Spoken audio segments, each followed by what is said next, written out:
Okay. What are you doing?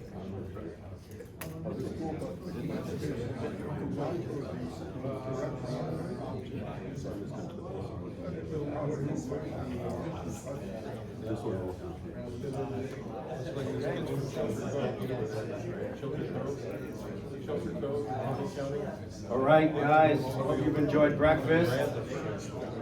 We're gonna get started here in our new room here in Geneva.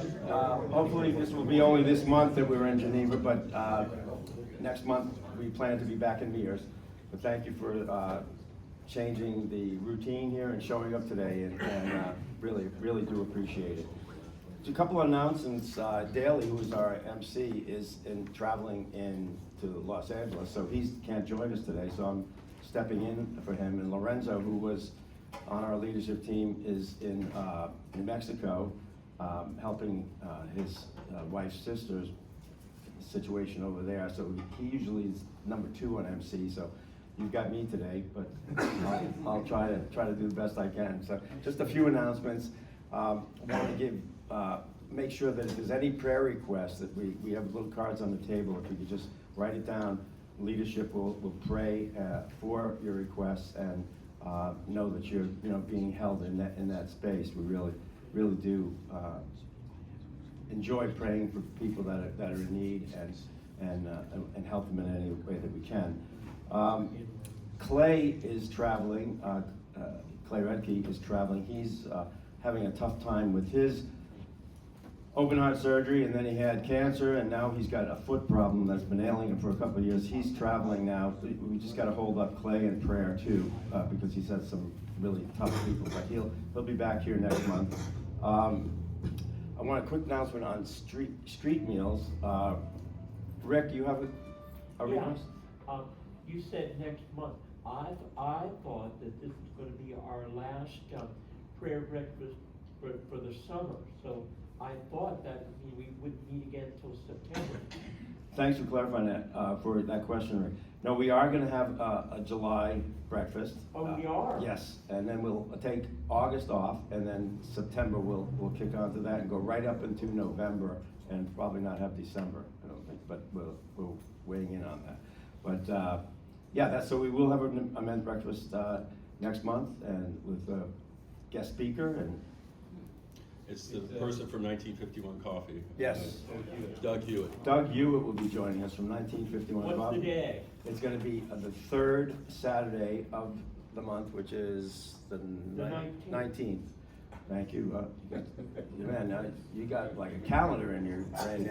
Thank you. So that's he will be here, and we'll have Vern, I think he's going to bring a barista, and we're going to have some of their coffee instead of our regular church coffee. So you don't want to miss that.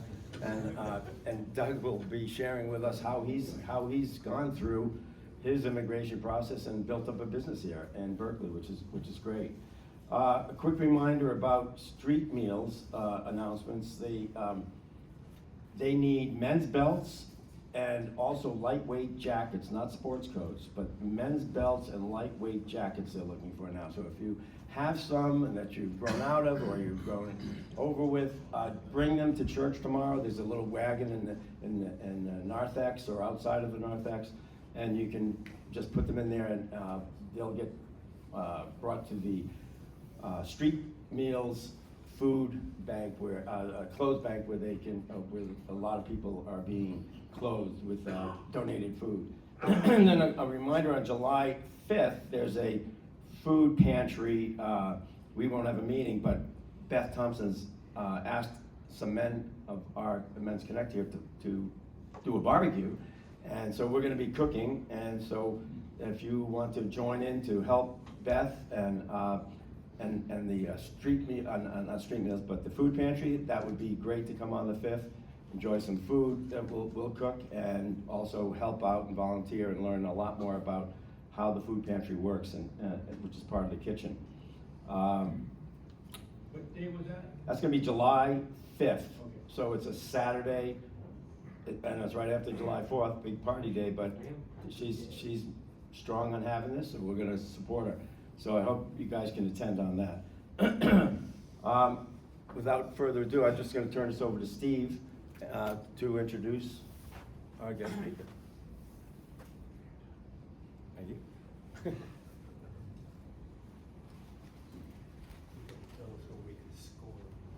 Yeah, comes with working. No, it comes with working. Thank you. So I'm trying to do a better job. We're recording these videos, and I'm trying to do a little work with the sound system, so that's what we're working with. So I actually thought of having Rick Leon come. I think you've seen him around here. He's under care of Presbytery and connected with First Pres Berkeley. But I think what interested me is I've known him for a long time. He was on the New College board. He's had a passion for faith for a long time. And I thought it was so interesting that somebody, I think around 2010, had retired from one work with East Bay Mud and went back to ministry. And now he is shortly going to Hawaii, which he will talk to you about. But I just find it so interesting when people do work in one field and then have a call to ministry in life. And I think that's something for all of us. So we sent this out, but I'll read it briefly just so you have a context. Rick is an Oakland native, a product of Oakland Public Schools and the Chinese Presbyterian Church in Oakland, Chinatown. He has been married for 36 years to his high school sweetheart, Kathy, and they have 2 young adult daughters, Noelle and Hope. His professional background is in natural resources management, retired after 31 years working for East Bay Mud. He returned to school in 2010 in response to God's call to ministry, and he is a candidate with the Presbytery of San Francisco under the care of First Pres Berkeley. Jesus' model of love and compassion, forgiveness and reconciliation, and justice has led him into a ministry areas of chaplaincy and justice equity. He looks forward to being further transformed by the Holy Spirit as we all continue to discover how God created us to be in this world. So let's give him a warm welcome.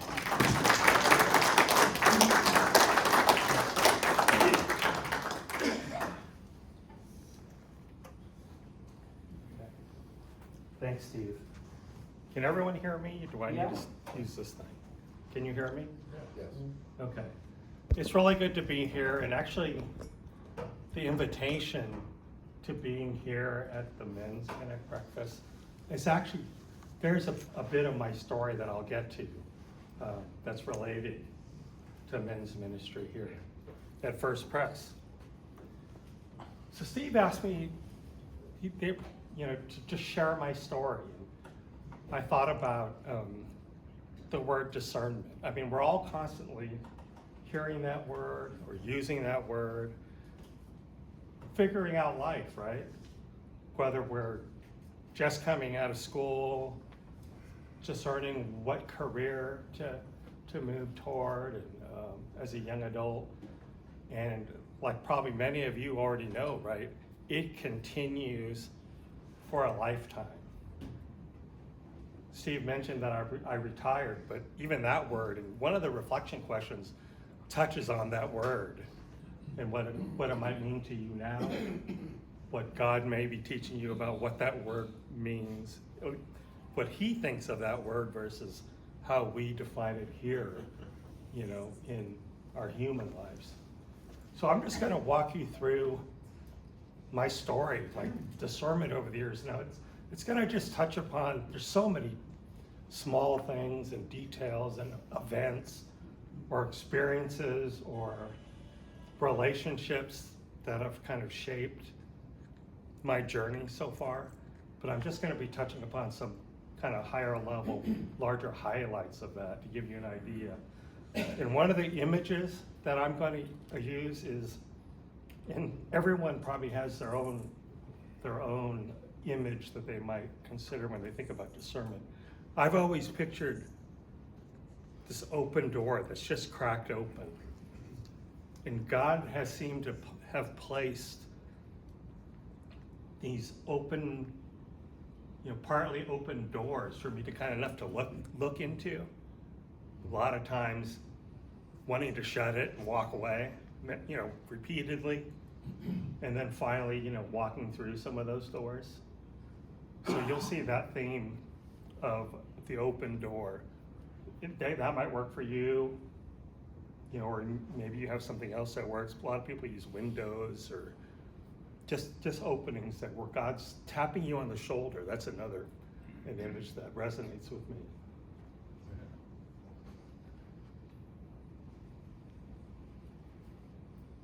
So this is just a quick introduction, Steve. There's a photo of my family. Some of you have probably even seen our dog here at church on Sundays, Max.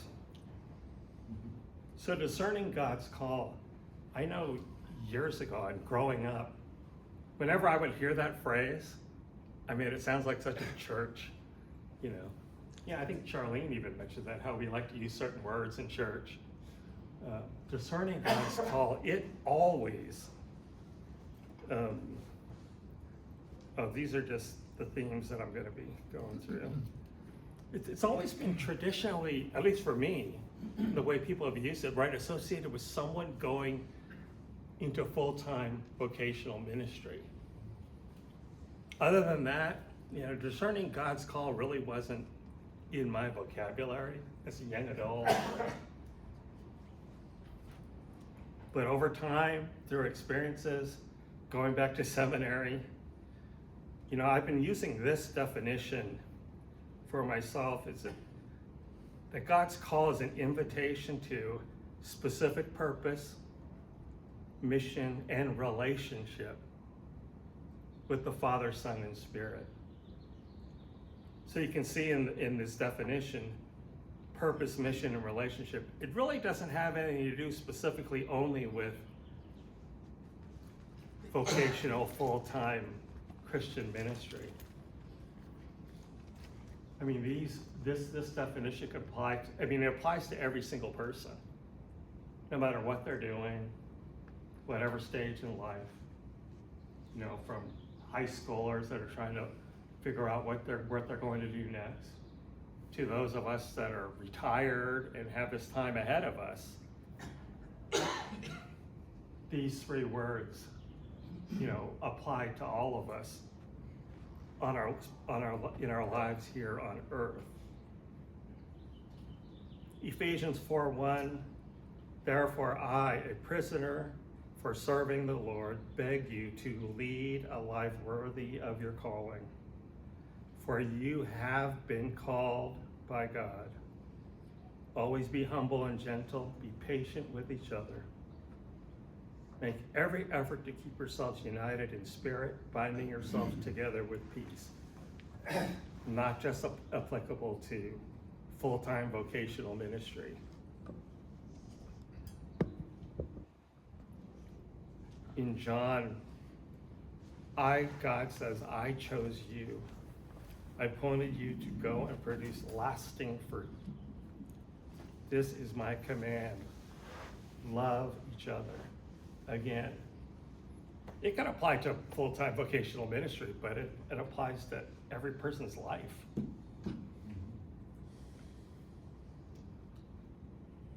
And the most important commandment, listen, O Israel, you must love the Lord your God with all your heart, all your soul, all your mind, and all your strength. That's the relationship. Love your neighbor as yourself.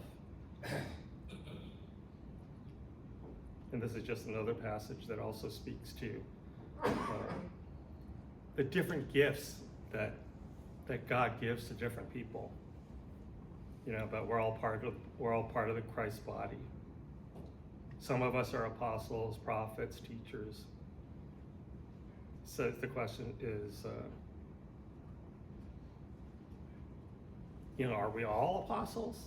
Are we all prophets? Are we all teachers, etc.? Of course not. So you should earnestly desire the most helpful gifts.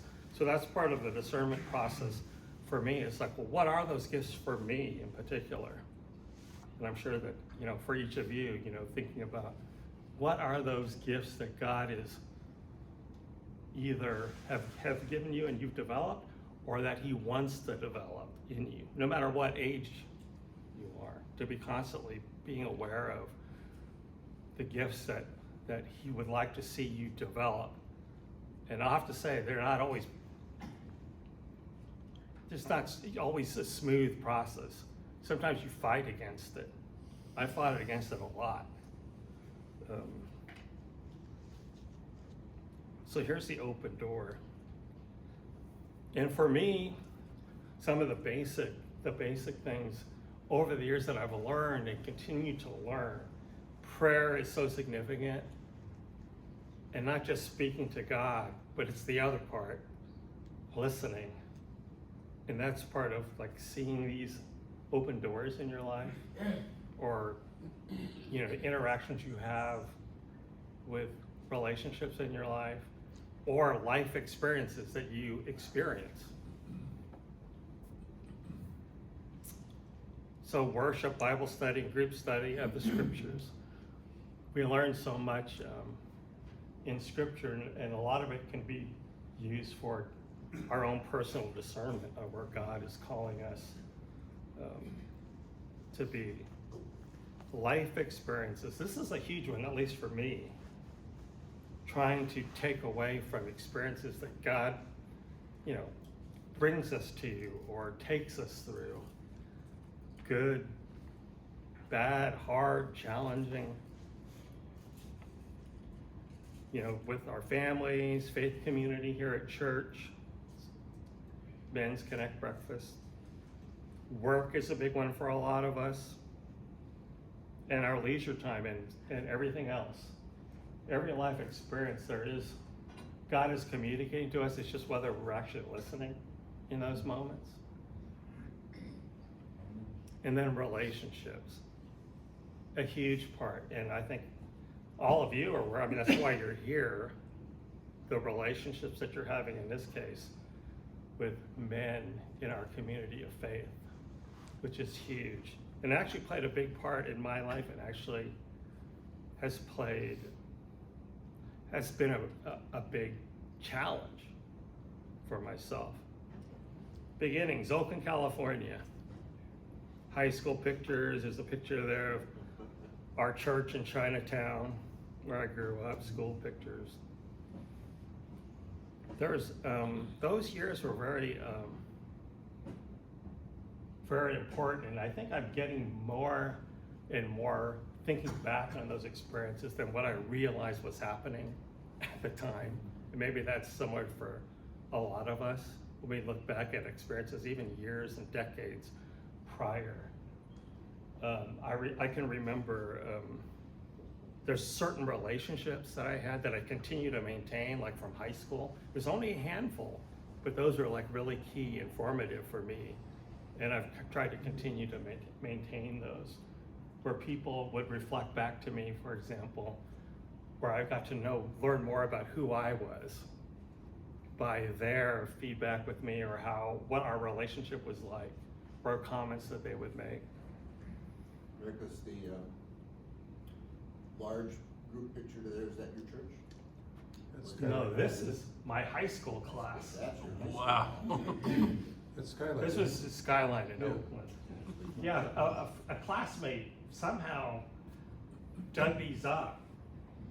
Because I don't think, he said that they were selling them at the end of our senior year, and I don't know, we didn't have extra money to buy this, but someone was able to purchase them, and then he actually scanned them and sent them out to all of us. And I remember, so we would spend a couple months online. Did you find me? Did you find me? Or can you help me find me? This is the group there, that's the church in Oakland, Chinatown on 8th Street. And the other one is my kindergarten class.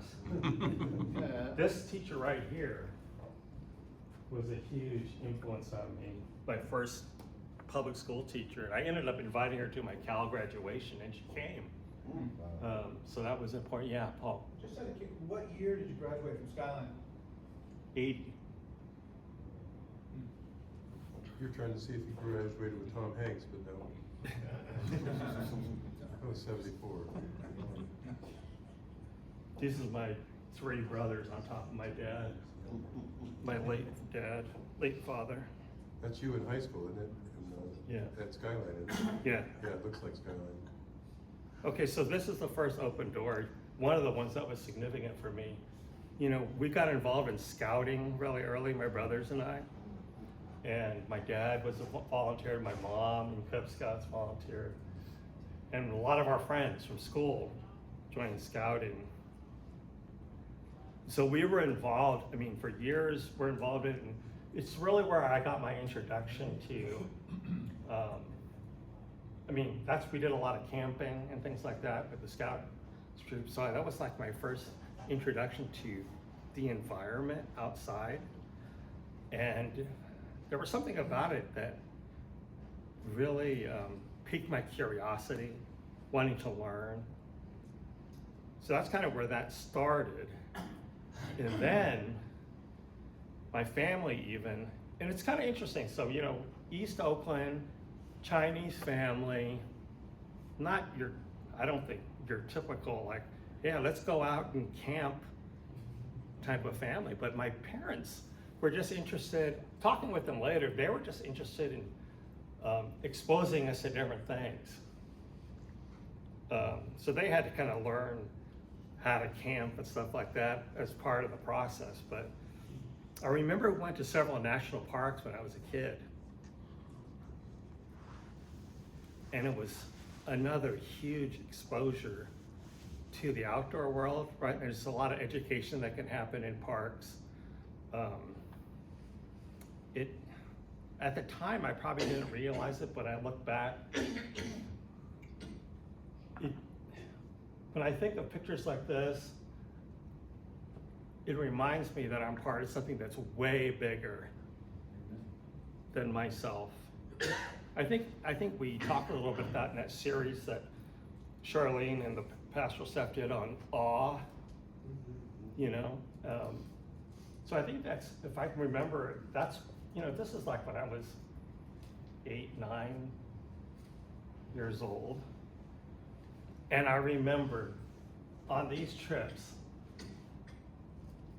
I'd meet people wearing this hat, these very hats. So they really, I don't know what it was, if it was the hat or it was just that it represented people who worked in relation, you know, to the natural world. I remember taking pictures with these people.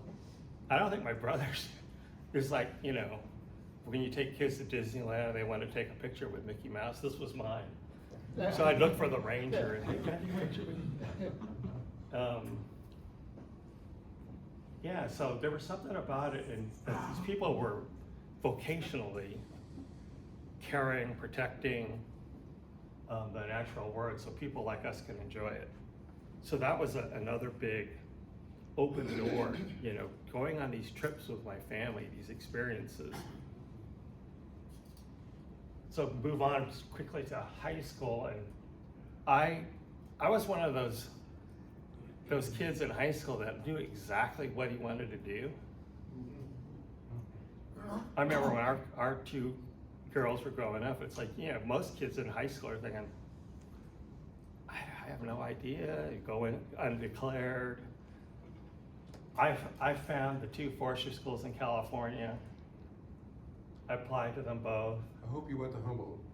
What's that? I hope you went to Humboldt. Find out. I applied to both. So I ended up at Cal. But I have a lot of friends in Humboldt.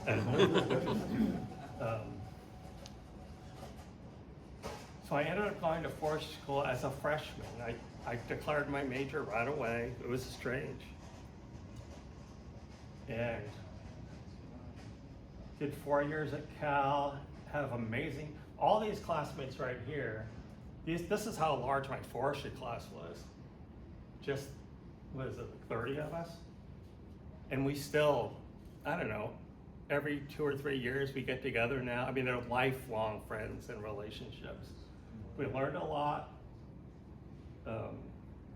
It was just a great experience. So it's just my love for understanding how the natural world works, and then how we as human beings interact with it. for our own benefit in some cases. Because, you know, we did a lot of coursework on timber harvesting, and I know it's not an activity that, it's not looked positively as by many or some, but it's basically, I mean, it's like agriculture except on a large scale. You're dealing with large plants. Anyway, so 4 years at Cal, it was amazing. And it was just another thing, stepping through those open doors.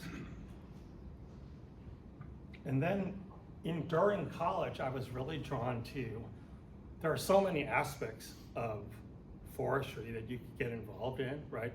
Private land ownership or private companies. I automatically was drawn to public service forestry, so government agencies, because it was working with communities. And so when I got out of school, there was an opportunity to join what's now called CAL FIRE. It was California Department of Forestry back then.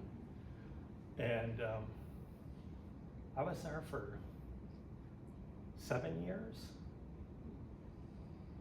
And as you know, CAL FIRE, when you hear about it in the summer, it's half of the work that whole department does is fire related in the summer. So our whole time was in the summer.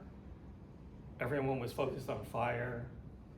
After, the rest of the year, I was focused on forest pest management, an interesting little niche in the whole forest management issue, and dealing with insects and disease in forests and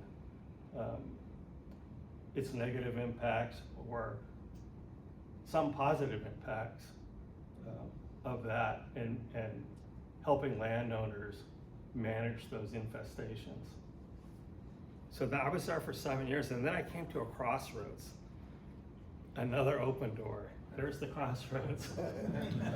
So, you know, Kathy and I had been dating the whole time. But then I proposed, and then realized that there was going to be a huge decision that had to be made. This was one of the larger ones in my life. There's all the forestry work was done in more remote parts of California. And Kathy and I were both originally from here. And after I proposed,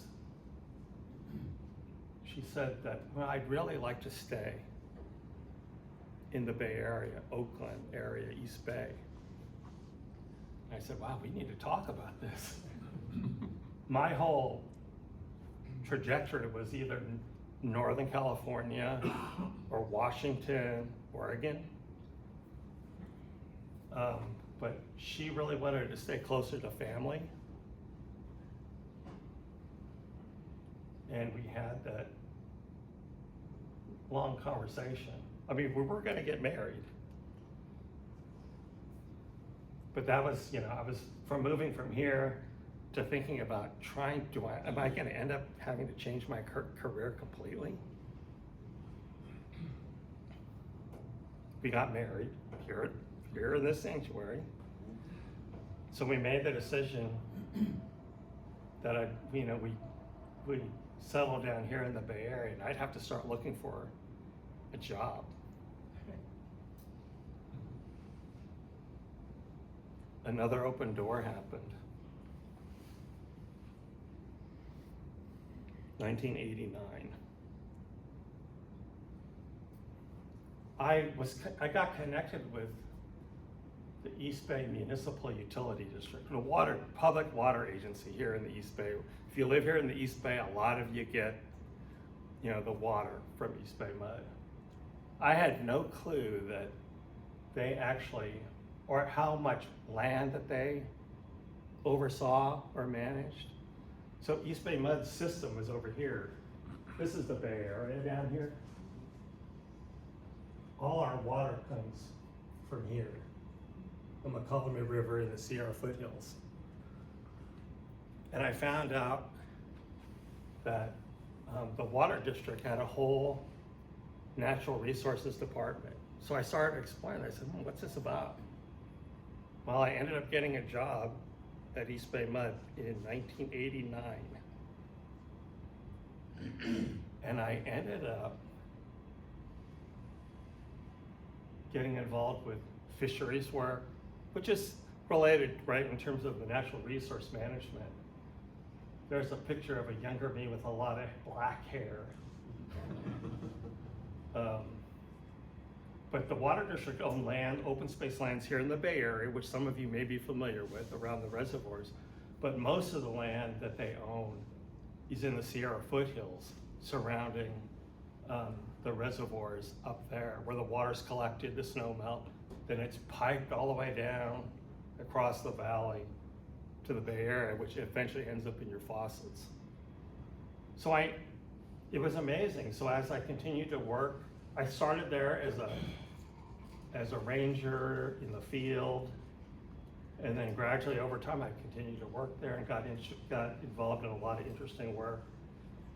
I think at that time I went back to school, public administration, because I was really still interested in public service. So I did that while I was at East Bay Mud, and ended up being there, 31 years. And even specifically forestry work, I got involved in it. We had to interface with a lot of private timber companies in the Sierra, because especially the ones that had lands that drained into our reservoirs. So oftentimes, I'd be the water quality representative of CAL FIRE. So I was still interacting with this agency, but from a different agency. They would do pre-harvest inspections where we were inspecting their harvest plans, and the water district person was focused on protections they were doing related to water quality. So it was kind of amazing. So I remember being out there thinking, I would have never thought, I thought I'd have to change my career completely. But I was doing this work, continuing to work. I had to do a lot of driving. That's the only thing. Living in the Bay Area, but then having to drive up and down to the Sierras for a day or two to do work. But it was amazing, reviewing timber harvest plans and talking with foresters about what they plan to do or what I think they should be adding to their plan to protect water quality for the Bay Area. So it was quite amazing the way God weaved this in. He still used my education throughout the rest of my career at East Bay Mud. Before I retired, while I was still working at East Bay Mud, I was looking for a local volunteer work to do. And I was introduced to a place called the George Mark Children's House. It's in San Leandro. It's a pediatric palliative end-of-life care facility for children. And I was just looking for a volunteer opportunity that was close to home. And then the challenge on this one was, but pediatric end of life? What is this? But there was something that was drawing me to it, and I kind of hesitated for a long time. But God kept that door cracked open in front of me. And so I signed up and got trained. And it really introduced me to working with children and families that were in very difficult situations. So it's basically a facility that cares for children, what they call life-limiting conditions. So I guess the definition at that time for life-limiting was that they were not likely to reach adulthood. So they might live for a while, but they're not expected to reach adulthood. And then, of course, there were, end-of-life care also, depending on the condition. So I started volunteering there. This young lady here, I don't remember how old she was then, like 9 maybe. 2004. I got to meet her and her family volunteering. And this is just one of many families that I connected with. This is just earlier this year, a few months ago. This is her. She's still thriving. She doesn't go to that house anymore because she's aged out, I guess. But she, when she was 9 and we used to do homework or play and stuff like that, she was said, I'm gonna be an attorney. And we just kind of laughed, and her personality said, yeah, I can see you as an attorney. And we would laugh about it and stuff like that. Well, I think 2020 or 2019, she went to UCLA and got her degree there, sociology, I think, or something. It was amazing. And she invited us to her graduation party. You know, all these years later, she still remembered me and invited me to her graduation. And then in 2025, she went back to UCLA because she got into law school, and she graduated in 2025. Law school, she's probably done taking her boards now. She was supposed to take her boards the first part of this year. And it was just, and again, she invited us to her celebration, and it was just a reminder. This is just one example of ways that God can use you. I mean, she didn't invite very many people from back when she was a little kid, but there was something, the relationship that we had. She always kept in touch, and remembering conversations that we had, you know, at the Children's House. She felt really supported and encouraged, and I'm just beginning to learn how God might be using me in people's lives, her parents, etc. So I started volunteering there in 2006, and this is the place. Well, here's another small one, but it's important to me. Larry knows. I'm an English football fan. I didn't have a team really to support, but I thought, you know, I probably should. I grew up in Oakland. A's, well, they're gone. Raiders, they're gone. Warriors, they're over there on the other side of the bay. Those are the teams I grew up with, right? And it was easy to have a team here. How am I going to pick an English football team? And I wanted one that meant something to me.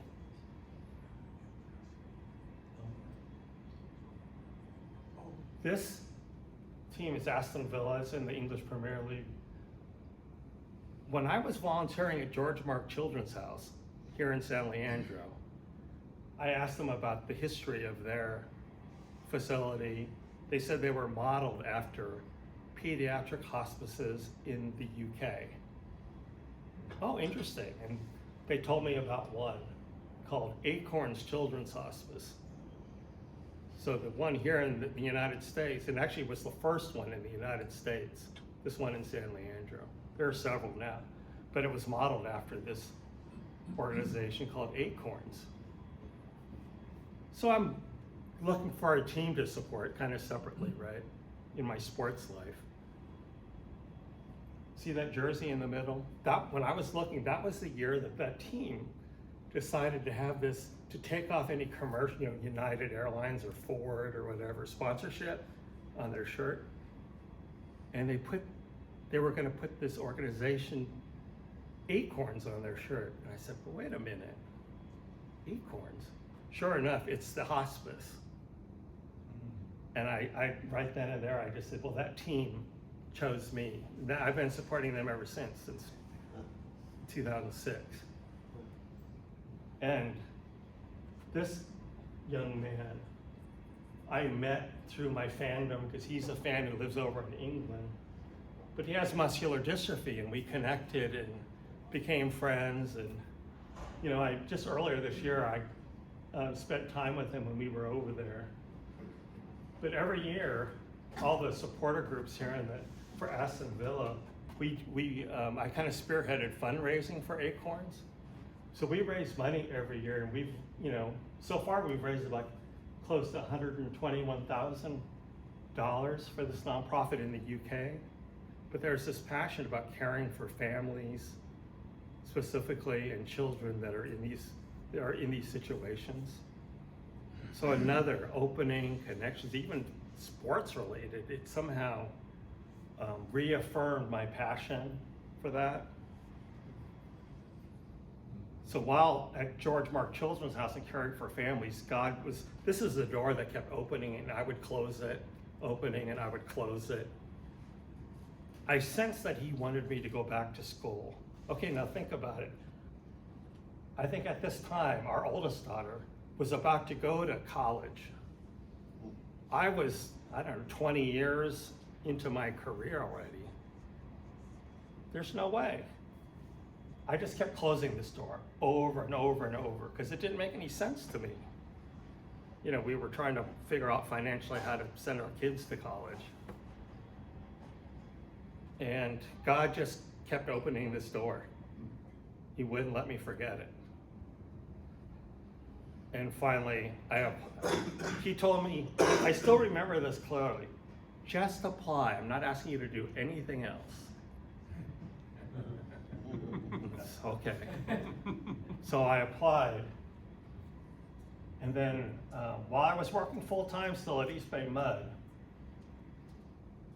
I started the Fuller program that was based in the East Bay. They had a remote campus in Menlo Park.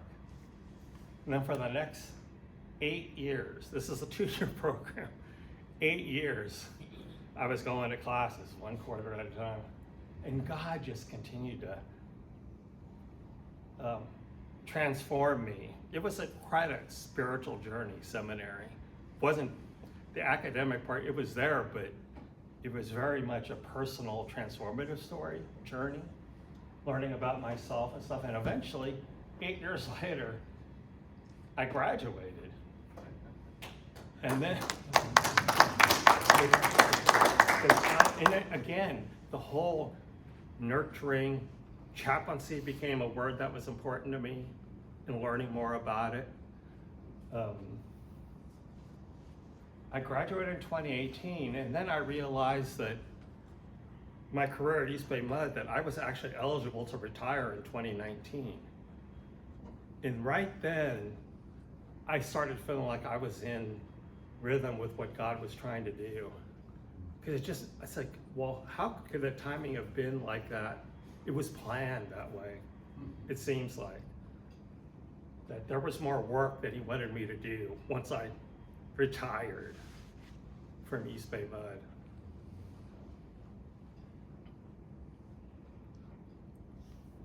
Out of school, I did my first clinical pastoral education, or CPE unit, at Kaiser San Leandro. Maybe other people who have gone to seminary may have heard this too, or had the same experience. Some people tell me they do it and they know clearly it's not something they want to do again. And then there's others where it just clicks.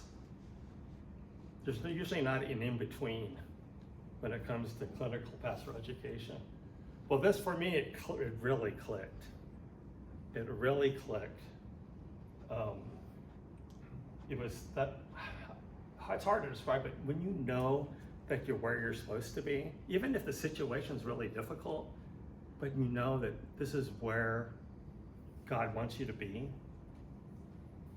That's what the CPE unit was like. And I still remember there was one experience where I started a shift, and you have your routine, visiting certain patients on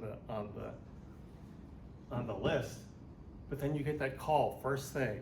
You get to the office and it says, we need you down in labor and delivery for a fetal demise. That was the term.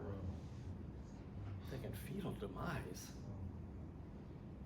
And then of course the next 24 hours, that's all I was focused on. The whole routine part just kind of went out the window, and I was with this couple who had just lost a baby after birth. And it was scary. It was challenging. I mean, I was a chaplain intern, and it was on the weekend. Yeah, Mark. At this point, had you graduated from Fuller already? Yeah, I was right at the end there. Yeah. Okay, because trying to understand the term education in there. It sounds Yeah, to it's a me whole like separate quote-unquote program and- pastoral practice is what you were doing, but Yeah. part of fuller educational process. Yeah, some seminary programs have 1 unit of CPE as a requirement. So a lot of people have to take it, and some of them it clicks with or not.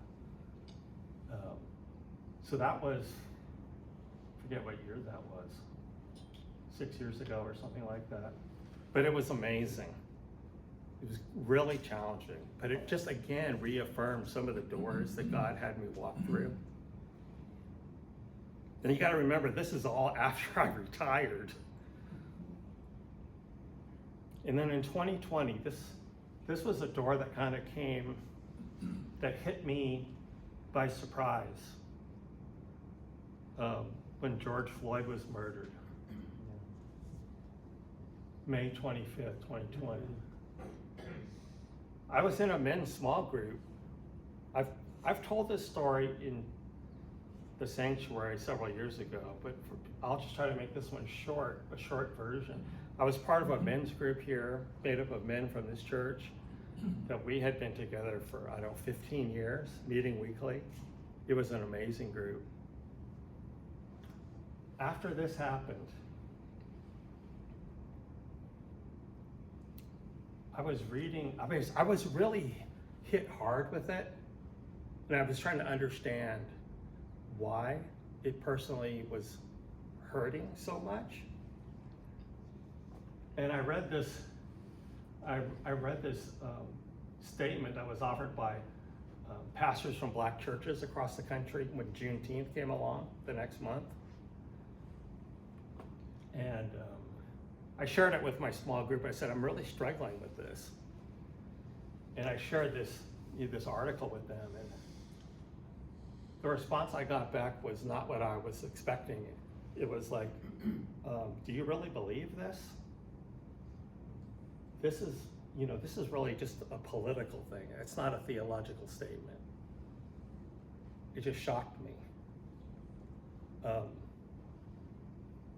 And after a little more interchange, the 15-year+ relationship with that group ended, at least for me.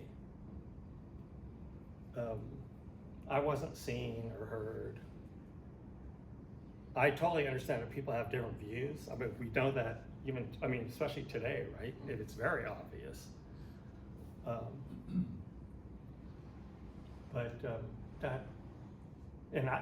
That doesn't bother me, having people with different opinions. That's everywhere. But the reaction that I received, someone said, I can't believe you fell for that. Those were the words. And so I ended my relationship with that group, and I actually haven't been involved with men's ministry since, because it ended up being very traumatic. I've learned to use that word now to describe what had happened. So actually, going back to the invitation from Steve to come here, there was some hesitation that I didn't realize that how it was still bothering me. But then God, I didn't put this in the picture, but this was another one of those doors, this invitation to come here, to share.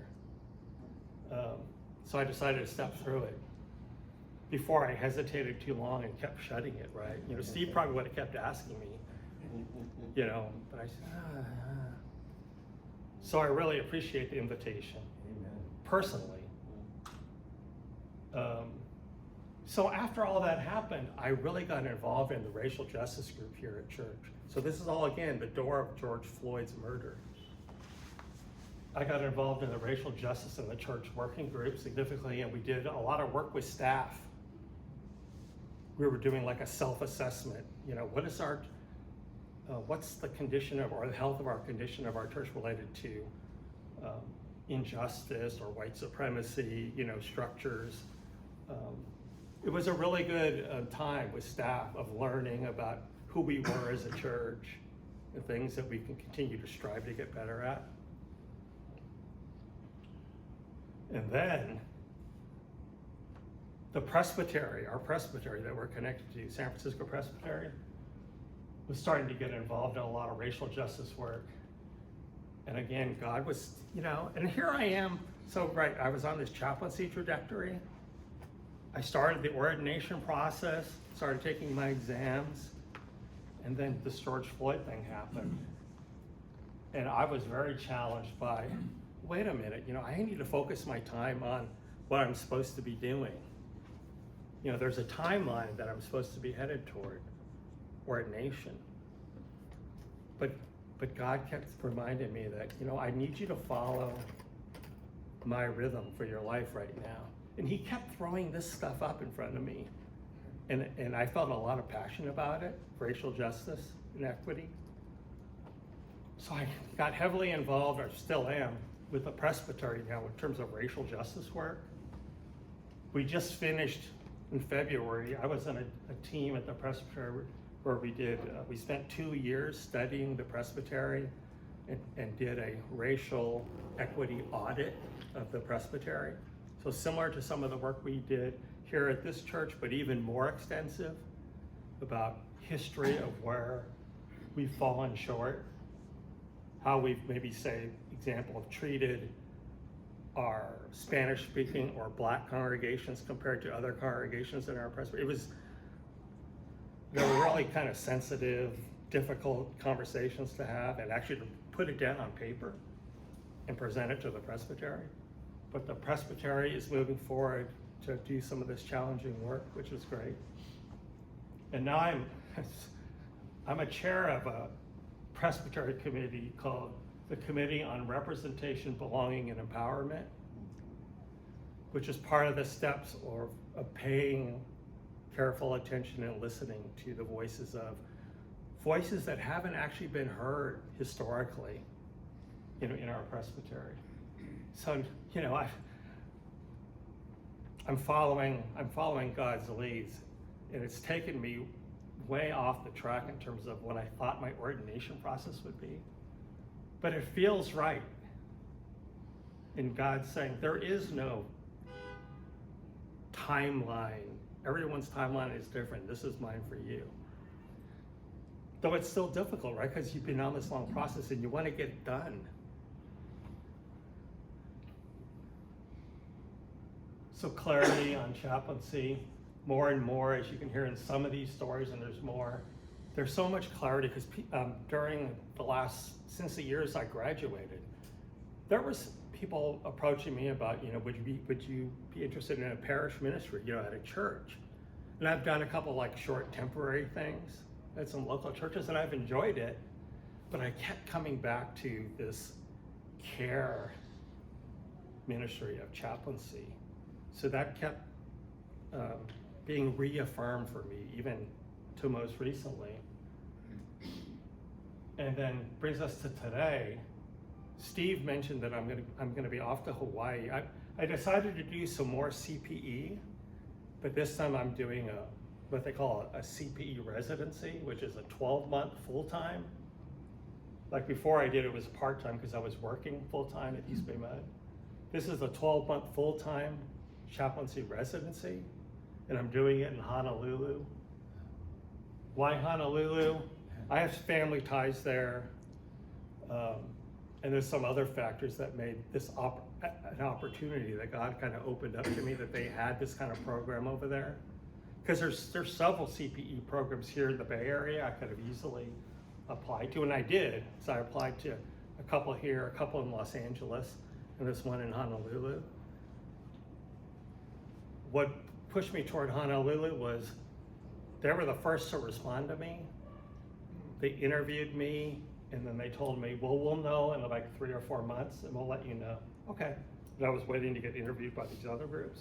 Well, they called me like the next week after the interview and said, we'd like to have you join us. And that was an indication to me that they really wanted me there. And it was God saying, here's another open door, you need to consider this. There's always challenges with that, right? Moving over there temporarily, et cetera.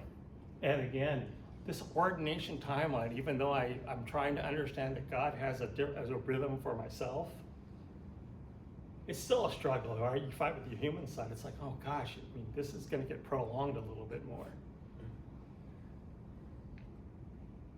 These are the places that I applied to and ended up at Queens Medical Center in Honolulu.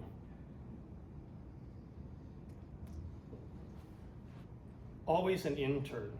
I throw my badge up there because I remember talking to my CPE supervisor in San Leandro talking about the word intern. And it dawned on me that, you know, we're interns for our entire life as disciples, right?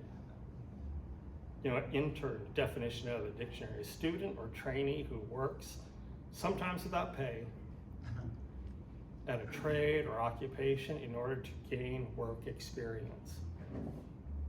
I think that's what God's calling us to most of the time in our lives, to continue to be interns, to learn, to be curious, to explore those gifts, right, that He's given you. And God will do the teaching. So I'm looking forward to this next adventure, discovering what God has in store, right, in this next CPE unit. Come, follow me, and I will show you. In that case, in Matthew's, how to fish for persons. But, you know, just come follow me and I'll show you. So summary, paying attention and listening. I still have to remind myself constantly.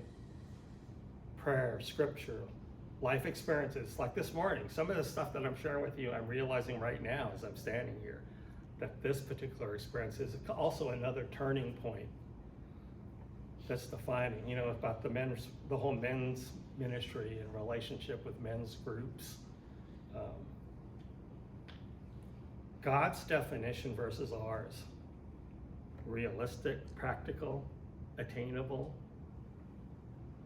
I think for most of us, we continue to learn and realize God defines those words very differently than we do as human beings. Completely differently. I continue to still discover that. And I talk about being in sync with God's rhythm. This is God's wavelength right now for me. It's just an illustration. This is how that's me in red. But over time, if we're paying attention right, it begins to change a little bit. Maybe fall a little closer to the frequency. And that we'll never always be perfect. But if we're striving to get to something like this, where we might be still a little bit behind, or after God's, and we're discovering what is, but if we can just get a little closer to that rhythm, and you can really sense it inside you physically, the feeling you have where, this feels right. Even though it might not seem right to the world, some world standard, in the times that I felt like this, like going into this residency in Hawaii, it feels like this, even despite the challenges involved, financially and stuff. So that's where I'll leave you. And these are the questions that I have for table talk. In what ways has trying to discern God's calling on your life been a challenge for you? Since God doesn't usually send us a text or email, letter with His guidance, in what ways do you seek His word for you or the movement of the Holy Spirit in your life? For me, it's that image of this open door. And then, what does the word, there's no real right answer to this. What does the word retirement mean to you? Some of you are retired. Some of you are hoping to be retired. And how does your current definition of retirement reflect God's call on you as a disciple? Or how is it impacting how you view God's call on you as a disciple or us as disciples? Because it could be a word that really puts us in weird positions, or weird understanding of what God might be wanting for us to do, especially post, daily work, paid employment work decisions. I mean, retirement can mean so many things. I remember when I retired, everyone always asks, so what are you gonna do? And if they didn't already know, I told them, well, I went back to school recently. I just graduated, so I'm interested in doing some other kind of work, hopefully in chaplaincy. And they kind of look at you like, oh, okay. Or interesting, okay. We were expecting more like go on endless vacations and, whatever, and just relax and kick back. But I haven't found that to be God's message to me. Maybe at some point, maybe when I can't physically do some of this other work, but I find a lot of passion in it, and that's just the affirmation for me to keep moving in this direction and just wanting to learn and be curious and love one another, right? The great commandment, love one another, and that's all I'm striving to do. So thanks. And I'll join a table for a discussion.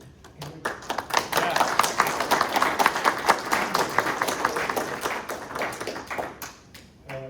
Quick question, and something that I'm kind of wrestling with right now, maybe a few of you are as well, with your comment and your little story there about your men's group and then having that falling out. I've got family members that I'm dealing with now, and you know where I'm going with this. I think probably a lot of you might have been marching last week with the No Kings.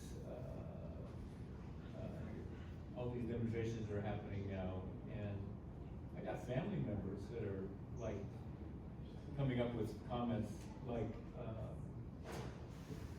like the one or two people in your group there, which I find interesting insofar as they're church people, and actually I have a brother that I'll confess that is a church very strong Christian in his mind. That feels completely different about what's going on in our leadership. Any hints there? I mean, you just cut them off, right? I mean, how do you do that? Well, for family, and I think probably a lot of us have that experience, right? Yeah, I want to hear about any of the. Yeah, I have that things experience that too. you guys And might. for family, it's so difficult. I think cutting it off won't work in that situation unless. I don't know too many people who would find that easy to do. I was just reading an article recently about conversations. It was about a book about having conversations with people that have completely different opposite perspectives from you. And it's really challenging, but spending time in conversations, then I have to remind myself to do this rather than either get into an argument or just ending conversation. The challenge was to be curious and to kind of learn more what's making them tick, just to understand, not to argue, well, you're right or I'm right, you're wrong or I'm wrong, but being curious. Now, I like the idea of doing that. I think it was a great approach, but to do it in practice, it's gotta be so hard. But that was one of the things that I'm trying to wrestle with in relationships like that, because I still, with the men that I was in this group with, I mean, we haven't spoken in a long time now, but there'll probably be that day when there's an opportunity, right, to have conversation or hopefully some kind of reconciliation or something like that. I'm leaving that to God to provide that open door. Maybe there will be one, but in the time being, I've been focusing on relationships, healthy relationships, because there's plenty of other ones that I can lean into. But yeah, that's a great question. Mark, you had a question? Besides saying thank you for all the preparation you've done, It was actually interesting to go through it. Presentation, it's great, and I really appreciate hearing about your life and your decisions. I just wonder if there's anything more you might say about the decision to go to Hawaii, given that you've been in this area for so long. Oh, yeah. And of course, there was a big decision back early on, you know, just to stay here. I'm just a little curious, but. Yeah, no, the biggest one was, well, one, I was really interested how it might be, the learning experience would be culturally, with the cultural differences. But the biggest part was family connections there. I have a first cousin there that, he's just a little older than me, but he's been diagnosed with Parkinson's. And it's actually, he's deteriorating faster than we all thought. And so there were opportunities, and I have another friend who's going through cancer treatments over there. So it's actually opened up opportunities to, one, spend time with those two people, and just, my whole dad's family is from the islands. That's where my dad's from. He was the only one who came over here to the mainland. That's how, you know, we ended up here. But the rest of his family's there. Many have passed away recently, but there's still relatives there. So I provided an opportunity because I know there was family close by, and to connect with them in a more extended way. But it's really interesting. I asked, when I got interviewed for this internship, I said, what's unique about the hospital setting here in Honolulu compared to other places? And I was actually surprised. I didn't think about this, but it makes sense. They said that you'll be surprised how many people you're gonna be interacting with that are from all over the world, who don't always speak English. And they were explaining, because so many people travel there.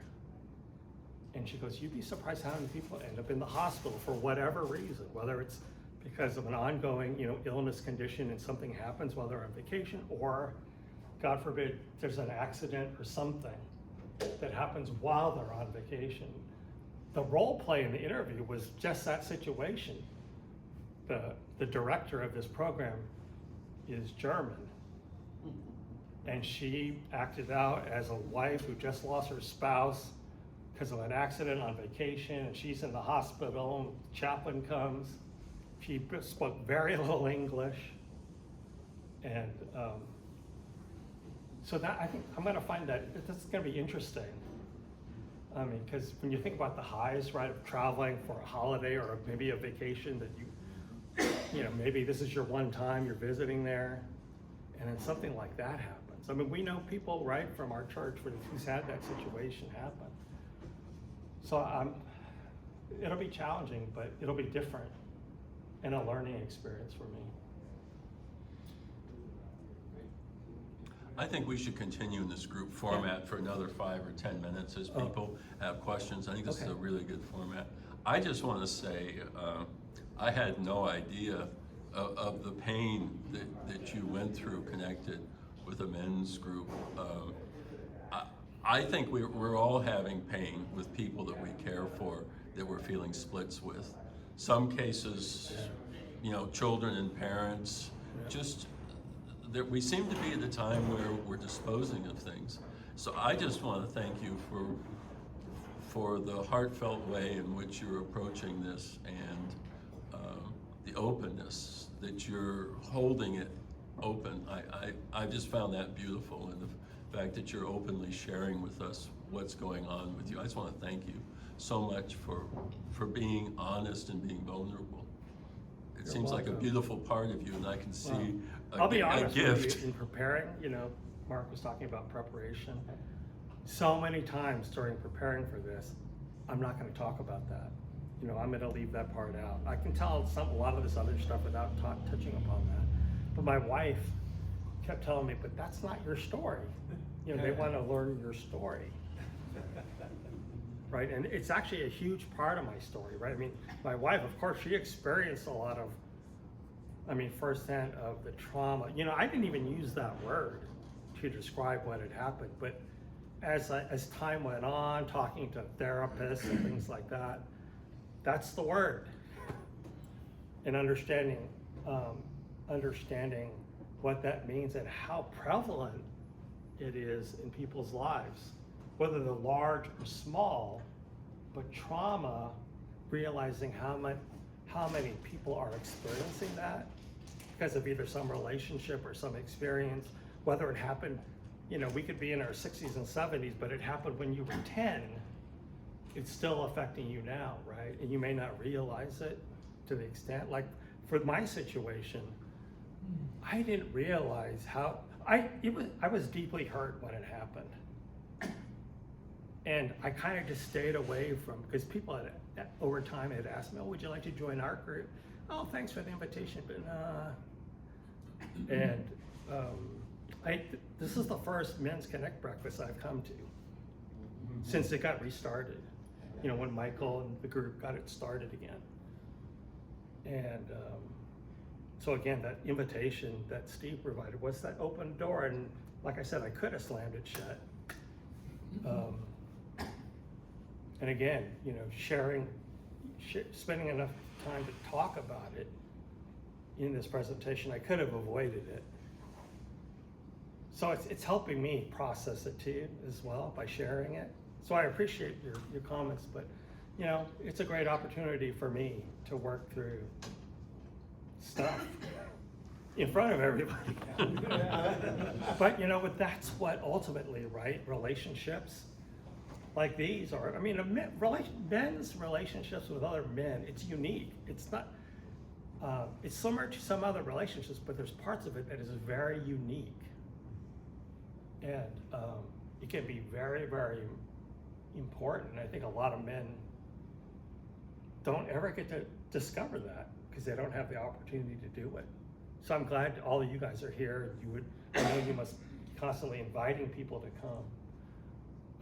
And I'm still working on my journey with related to men's ministry, but hey, this invitation is a huge step for me. I'm realizing now, you know, looking back just over the last couple of weeks and saying yes to Steve. Anyways, yeah, bye. So Rick, how has this journey you're on now changed your perspective on ordination, which is the typical? Oh, you know, ordination, my goal is still to become ordained. It's changed my perspective, and I've learned that, you know, the ordination process, especially now that, you know, God had gotten me involved in presbytery, now significantly in some of this committee work. Ordination is another human process with human standards that you're trying to, you know, attain to get through.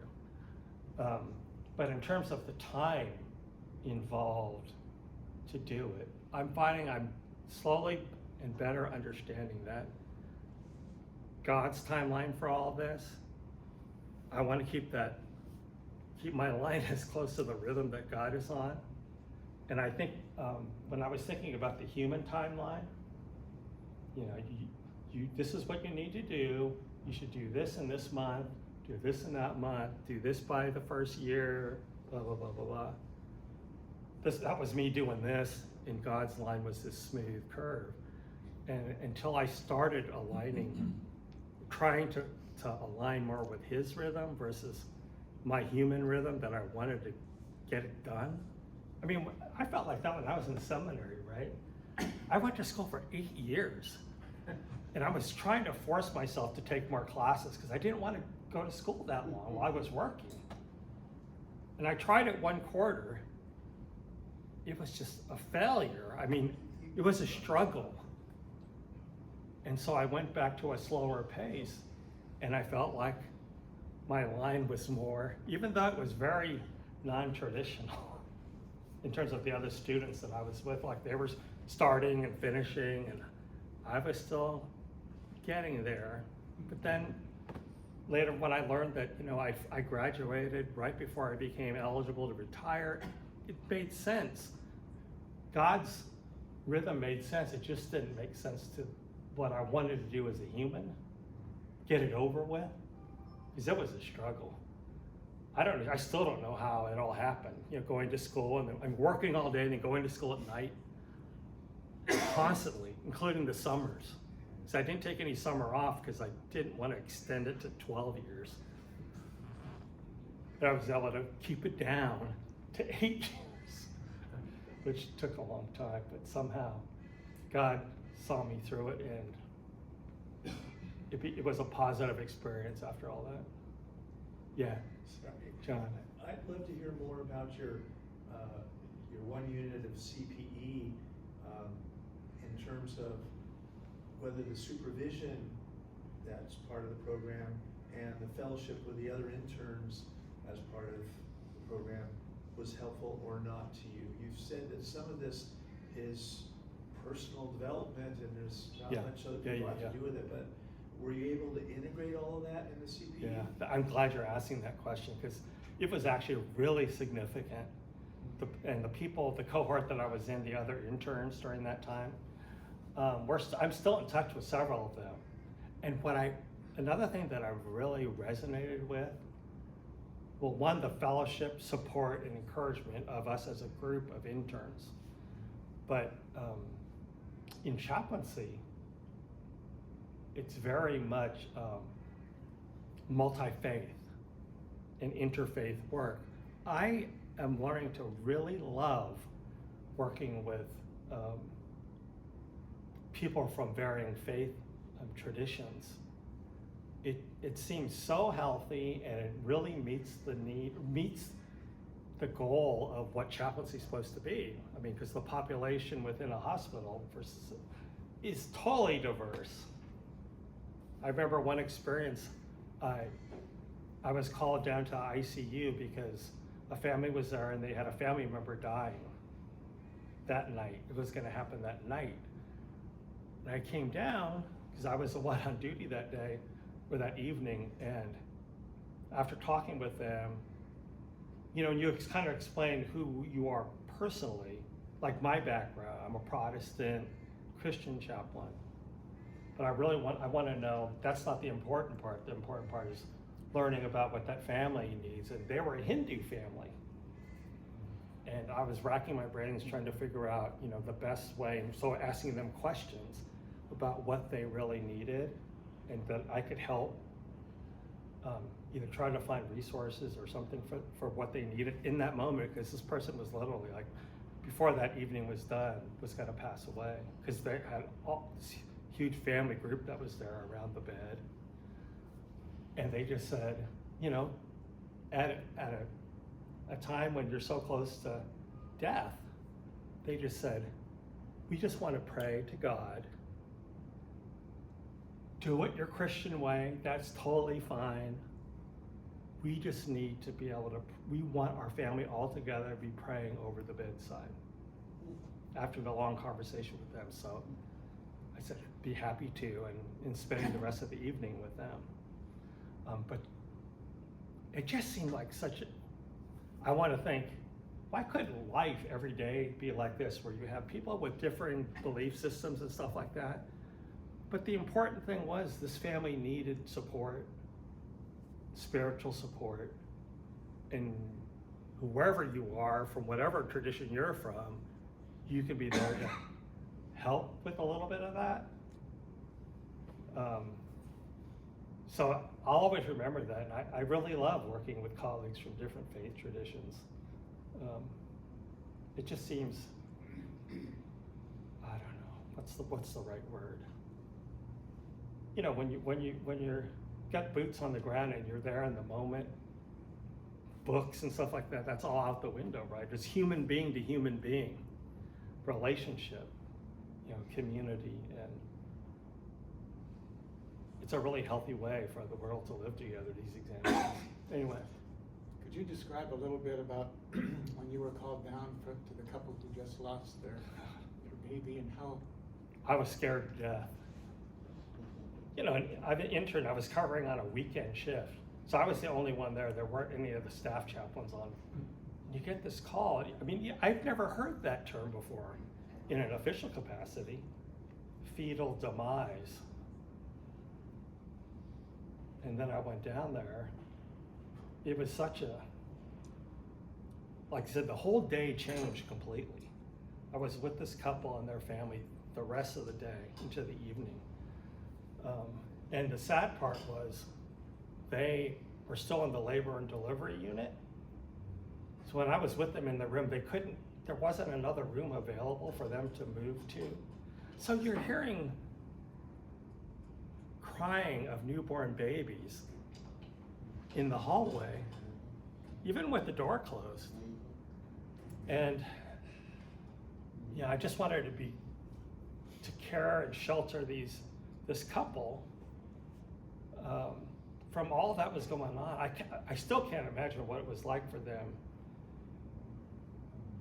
or what it would be like to be a person there in a labor delivery with all these families celebrating just right here in the hallway outside your door, new children coming in, and all they wanted was, the first thing they wanted from me was, we want the baby's body back in the room. Because the hospital, after the delivery happened, the hospital took the baby's body to the morgue already. So the first hour or two was like wrestling with I was trying to be an advocate for them, wrestling with nurses and stuff like that. The parents really want to have the baby's body. They want to hold the baby longer. And eventually we were able to make that work. And even though people were saying, well, we don't normally do that. Well, you're gonna do it today. Talking like that as an intern. And I learned a lot about the wide variety of things a chaplain might do for a family. And then, they were a Catholic family. We couldn't find a priest that was available. So I spent the time with them, and they said they wanted to do something in the room, kind of like a dedication. Filled up this hospital room in labor and delivery with all these extended family members, and we did a little small, dedication service in that room.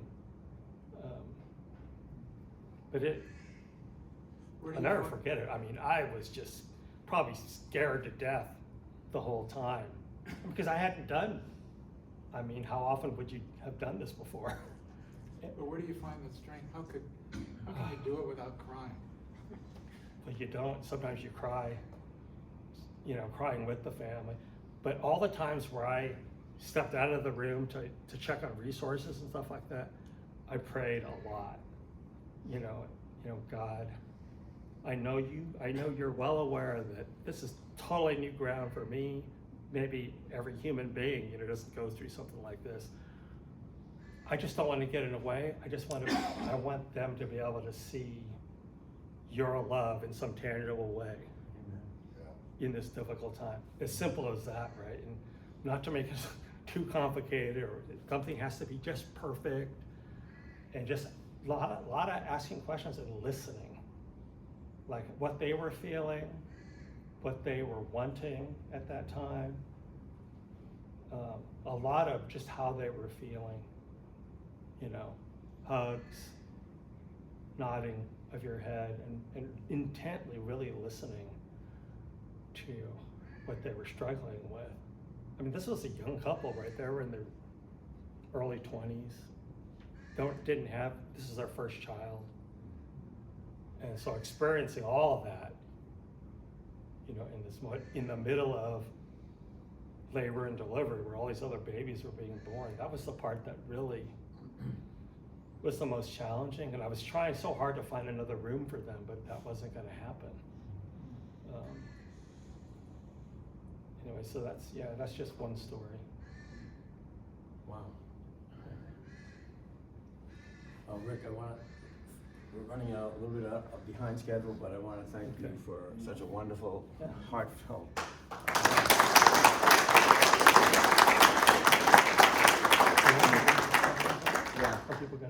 Well, we normally just have discussion questions at our tables, but I think, we're running a little bit behind, so I think with what Rick shared with us today, it's just amazing that these opportunities that God gives us, and they're glimpses of these doors opening. Don't be afraid to open the door. Don't be afraid to stop the car, get out of the car, and help that woman struggling across the street with packages in the rain, to help her, instead of just driving through and say, I gotta get to my appointment. God opens these doors for us, and when we do this, Rick's just full of stories like this, that it's just so wonderful to hear that how God is working in our lives if we just listen. And that's what I think Rick's sharing with us today, is Yes, to pay listen and attention. pray and do all these things. I just can't thank you enough for sharing your wonderful life. And we're never too old to learn. I want to thank Dave Grenza and the youth group that came today. All right. Dave's in charge of Director of Youth and Family Ministries, and it's a pleasure to have him here. We're so All right. grateful. It's great, and we hope that more can come. We've got a lot of knowledge here. You know, Rick is just one of many that can share and mentor and help maybe youth and families that you're trying to help. So Dave, please use us as a resource, and we love what you're doing, and we're so grateful for your work. Thank you, Dave. Yeah, pay attention to Dave. He just became under care at First Press and starting that road. Right. So It's a natural. Would you mind closing us out Sure, in prayer? sure. Thank you. Gracious God, I am so thankful for this morning. I'm thankful, very thankful for these specific men that are here today, that have been so welcoming, that have made sharing personally and especially about areas of struggle much easier and comfortable. So I am personally so grateful for that. And I just pray that you continue to be persistent with each one of us when you open doors. And I know that sometimes we'll close them right away or just kind of stare at it from the outside for a long time. But you continue to be patient with us. And I pray that we can all be working toward becoming attuned with your rhythm in Wave Tank. We're working toward that, becoming more aware of what your rhythm is, the Spirit's rhythm in our lives, and that we can respond accordingly. In Christ's name, amen. Amen. Before we go, we want to pray for him too. Okay? So Lord God, thank you for our dear brother Rick. We just ask you to keep your hand on him as you so obviously have all these years. Thank you for making his heart and his mind open to you, and for you guiding him to where he is today and preparing him. We just ask you to bless and guide him and Kathy, and we just thank you for our brother and commit him into your care. In Christ's name, amen. Amen.